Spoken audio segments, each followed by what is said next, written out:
Zaujímalo vás niekedy, kto je prvý slovenský reper? Pokiaľ ste z Česka, tak asi nie. Pokiaľ ste zo Slovenska, tak asi tiež nie, pretože kto by sa takúto bolo spýtal. Ale pokiaľ áno, tak ste tu správne, pretože toto video je o tom, kto je prvý slovenský reper a niečo o ňom.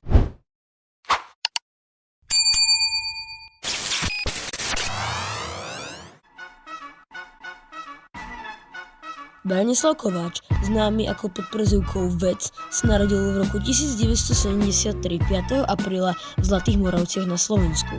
Ako dieťa vyrastal v menšom meste, kde si veľmi skoro našiel láska k kultúre hip-hopu. Hneď v mladosti ho fascinovalo, ako sa dá povedať príbeh alebo postoj, a to ho posunulo k rapu. Vec o svojom osobnom živote v médiách moc nerozpráva, no vieme, že v roku 2014 sa mu narodil syn Fedor.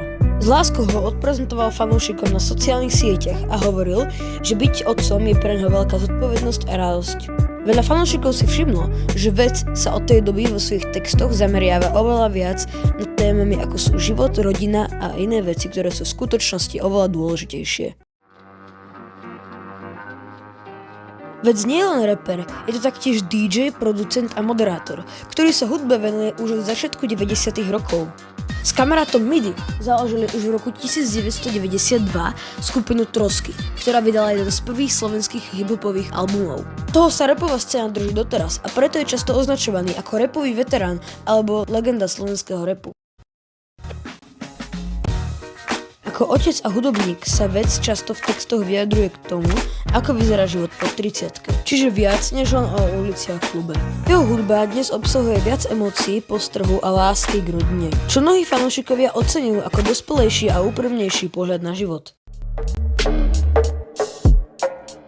Okrem svojej solovej kariéry má Vec projekt s názvom Ultrazvuk. Ide o rapovú formáciu, ktorú založil spolu s raperom Tono S približne v roku 2018. Ich hudba je známa tým, že kombinuje inteligentný text, humor a komentovanie spoločnosti. V roku 2019 vydali spoločný album Ultrazvuk, ktorý obsahuje 13 skladieb. V albume sa objavili aj hostia ako Bene, Danošt a Zverina. Medzi najznámejšie skladby tohto playlistu patrí Ultrazvuk, Yo, Majitelia hry, Čo urobíš, Tváre slobody a Vráť sa domov.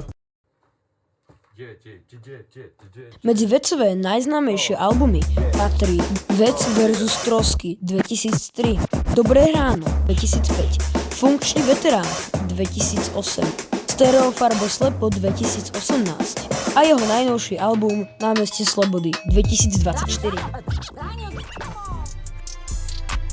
Veď sa teda rozhodne dokážeme považovať ako jedného z prvých, alebo ak nie prvého, známeho slovenského rapera. A nie len to, je to taktiež legenda slovenského rapu.